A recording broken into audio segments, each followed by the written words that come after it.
Hey everybody, it's John King. It is Valentine's Day, Friday, the 14th of February. Super excited to be talking with all of you guys today. I want to give you my weekly market update. So this is the weekly market update for Friday, February 14th, 2025. Lots of really good things I want to talk about today. I'm going to be brief and go through a lot of stuff in a short amount of time. So watch it all over again if you miss anything.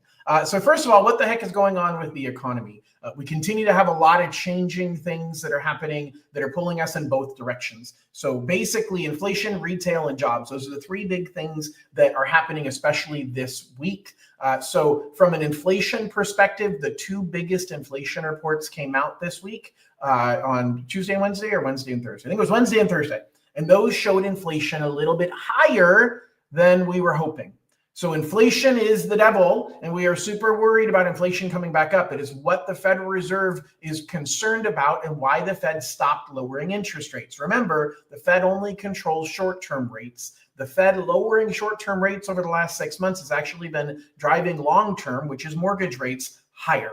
So now we've got inflation reports that are kind of hinting towards, dude, you might be back into a problem again because inflation's starting to tick back up. But we also have news on the other side. So we got jobs, which jobs last week we had a jobs report that was strong, and that led towards, hey, I think we're going to see more jobs created and more people getting pay raises, which is going to lead to even more inflation. So there's some concerns on that side.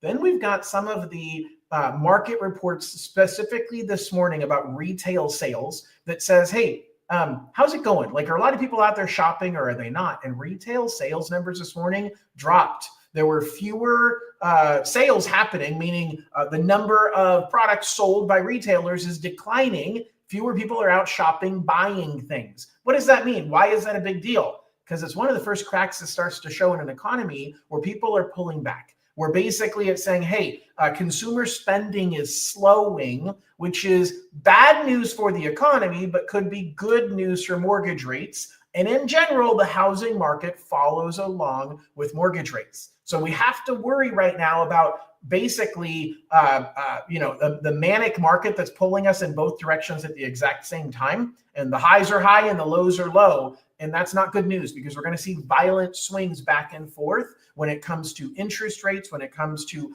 attitudes of buyers and sellers, and that can impact the market pretty significantly, especially in micro markets, meaning you might, big picture, the macro market, the United States kind of as a big ship moves in one direction. But micro markets, you start to see, certain price points. We've got in LA right now, a micro market where the market is crazy. A big part of it's because of the fires and the fact that we have a lot of people who are displaced, hard to find a rental. A lot of homes are being snatched up very, very quickly. So you have micro markets that you have to be really careful when you're listening to what I'm saying, because a lot of what I'm saying is on a national scale. Okay, what's happening with mortgage rates? Actually, they've been pretty volatile. They're ending the week down a little bit. So we're pushing 6.8% as an average. That is down. We had been tickling up at 7%. So that's good. The problem is you got to be careful about interest rates because every rate is different because it's customized to your risk level. Every lender gets their money from basically the same place. But those places, Fannie Mae, Freddie Mac, FHA, they all have their own spin on risk.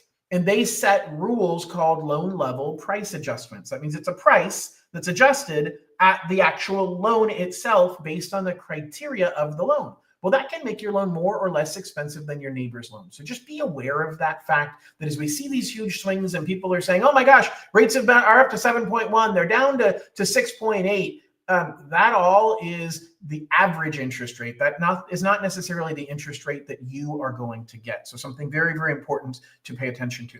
Now, as far as the actual mortgage market itself, we're seeing activity pick up. That's a good sign because it says that, and let me switch my little thing here. Hold on, I can't find my cursor. All right, so I'm talking about this product, mortgage trends, rates, and applications. So we've been talking about rates. As far as applications are concerned, there are more mortgage applications right now than compared to a month ago. Well, what is the reason that we care? Because it means more buyers are out there shopping and trying to purchase. So we're seeing the spring market start to pick up. I said it last week. Every year, typically Super Bowl weekend is considered the weekend that people finally come out of hibernation and start looking. We're kind of seeing that. We're seeing more buyers coming out. I'm seeing more buyers calling me. I'm seeing more past clients that have gotten out of the market that are saying, I think I'm going to jump back into the market. So we're seeing more competition for those of you who are looking to buy a home. But on the seller's side, we're seeing more listings. We're seeing more homes come on the market right now. And there's an interesting dynamic. I actually read an article from the Wall Street Journal the other day that talks about the number of homes that were taken off the market in December. And it's the highest it's been in years. Now, December is a time that people often will take their house off of the market because they don't want to be on the market with people walking through their home during the holidays. And they kind of assume, hey, come spring, it'll probably be busier and there'll be more buyers. And so I'll put my house back on the market come spring. But what we're seeing in that, and again, nationally, is we're seeing a lot of sellers put their house on the market and couldn't find a buyer. So they're being kind of, I'll call them stubborn. I don't mean to say they're wrong, but they're stubborn because look, the market value of something is not what you think it's worth. It is what you can find a buyer willing to pay for it. Because the seller wants the highest price they want. The buyer wants the lowest price they can get. And so when you find one seller willing to drop his price and one buyer willing to go up on his price, and they finally meet, that's the definition of market value. Well, you got sellers who are saying, no, my house is worth this. And if I can't get my price, if the buyers are here and I'm here, I'll just wait, thank you. And they're being stubborn. Now, they can do that. They have the right to never sell if that's really the case. But we're seeing more houses coming off the market and coming back on, and then coming off the market and coming back on. And what's that dynamic mean? That dynamic means that there is the demand from a seller's side to get the heck out of the place that I've wanted to get out of for a while. And they felt locked in for years. Why? Because you've had interest rates super, super low. And so sellers have said, you know what? I'm cool. I'm just going to hang out here because even though I don't love my house, I don't love my neighborhood, my kids are going to a new school across town and I'd rather not have this commute, but I don't want to lose my 3% interest rate. I hear it every single day. I don't want to lose my 3% interest rate. Well, here's the challenge. You can keep the house you don't love or keep the interest rate you love, or get a house you love and get an interest rate you don't. And a lot of people are finally resigning themselves to the fact that, you know what? I don't need to hang out here and hope that I can make this home work. Now, there's a lot of sellers, homeowners, who are saying, you know what, I'm just going to renovate it. I have a lot of people. As a matter of fact, I have a brand new channel I'm launching on my YouTube that is Can I Renovate? So if you're on any of my YouTube channels, go to the homepage of the YouTube channel, scroll halfway down, and you'll see all of my new YouTube channels linked there. New content is coming out. So each of them has maybe one video on there. But I promise there's a lot of content coming out. And a lot of homeowners are looking at renovating. But a lot of homeowners are saying, no, like location, location, location. Those are the three most important things in real estate. If you don't love the location, you can't renovate yourself into a better location. But if you're happy with the location, you can. And if you're a homeowner listening to me and you're saying, well, John, I'm thinking about selling my house because I want a more modern house. I want a nicer house. Maybe, just maybe, you should renovate the one that you're in. And I know all my realtors are hanging up right now saying, John, you're talking me out of a sale. But the truth is, you may be better off.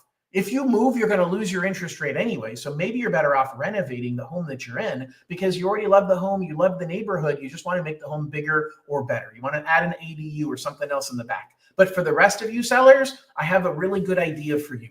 And that is something called sell before you buy.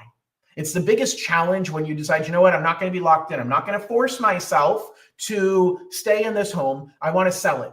But you only have three options. And for anybody who's looking to buy a home right now, if you're a first-time home buyer, and I have a lot of those people that subscribe to me, listen, because you have to understand this concept. Because once you buy a home, at some point, you're going to want to move. You're going to want to move to a bigger home, a smaller home, a different home in a different neighborhood.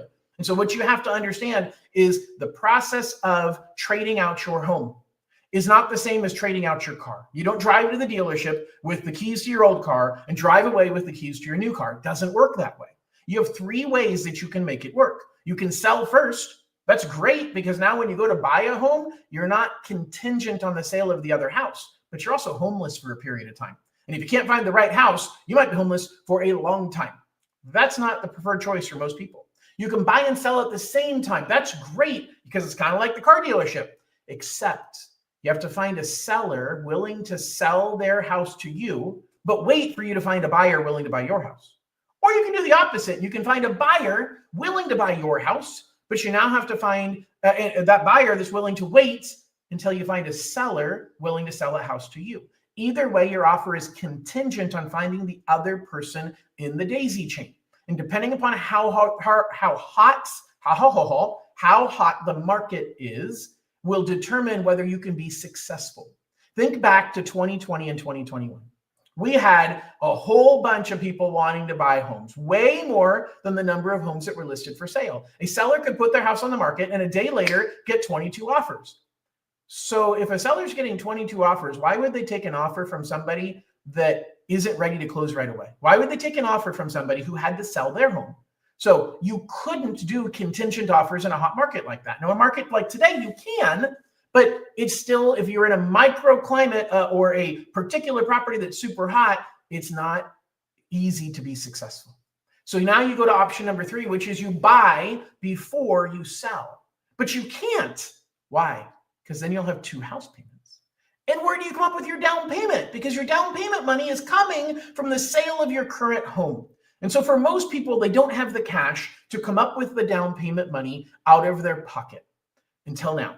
So there's a link in the description down below. It's johnloneking.info/EZ sale. EZ sale. johnloneking.info/EZ sale. And I walk through how this works, where we've got a great loan product that allows us to essentially get you some of the money in equity from your current home. And you get to have 6 months worth of payments on your current first mortgage covered completely. And we cover the down payment money. We pay the down payment money. We give you 6 months to sell your house. We can also give you some money to do some renovations on your current home. And most importantly, for the qualification on your new home, I don't have to count any of the payments on the house you're moving out of. So there's some really, really, really cool opportunities for you if you want to follow that plan. So look in the link down below and check that out. It is johnloneking.info/EZ sale. So housing prices and inventory, guys, we're seeing inventory come up. I don't know if that's going to last. We will see how much the buyers jump in, but interest rates are impacting the buyers' desire to jump in. So we've got buyers fatigue. Buyers are tired of waiting for rates to drop, but some of them are just giving up and saying, I just can't afford at this price. And finally, the sellers are coming around and saying, okay, I'm willing to sell. Well, we're going to see, because that could create some downward pressure on prices. And so as a seller, you need to think about the buy before you sell option to sell and make that transaction happen quickly and efficiently. That is absolutely my advice for you. As a buyer, keep your eyes open for opportunities. I'm seeing them more and more. I'm seeing sellers willing to deal. Now, that doesn't mean in a hot market or in a hot house that you're going to get a seller to deal. But I'm seeing sellers that have been stubborn that are finally saying, you know what?